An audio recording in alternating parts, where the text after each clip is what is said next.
नमस्कार मित्रांनो, मी सुशांत जाधव तुमचं पुन्हा एकदा स्वागत करतो आपल्या एका नवीन शॉर्ट व्हिडिओमध्ये। तर मित्रांनो, मी आता आहे आपल्या चिंचपोकीच्या नाक्यावरती आणि ही आहे दिव्याने इथे नवीनच एक फूड स्टॉल चालू केलाय। त्यामध्ये मिळतात ते म्हणजे चिकन कटलेट पाव। त्यासाठी दिव्याने मस्त मॅरिनेट केलेलं चिकन होतं, तिला रव्याच्या मिश्रणामध्ये तिने घोळवून तव्यावरती शॅलो फ्राय करायला तिने ठेवलं।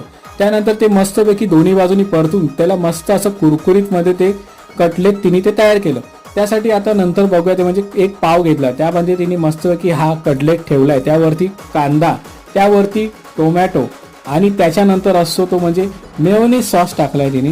त्यानंतर त्याच्यावरती टाकेल ते म्हणजे टोमॅटोचा सॉस। तर हे सगळं तयार करून तिने आपला हा चिकन कटलेट पाव तयार केलाय। तर मित्रांनो, ह्याची किंमत आहे केवळ 40 रुपये। 40 रुपयामध्ये हा चिकन पाव आहे। त्याची तुम्हाला मी टेस्ट सांगणार आहे। तर मित्रांनो, खरंच हा चिकन पाव एकदम फ्रेश आणि टेस्टी होता। तर दिव्याच्या या स्टॉलला तुम्ही भेट द्या आपल्या चिंचपोकीच्या नाक्यावरती आणि हा व्हिडिओ सगळ्यांना शेअर करा।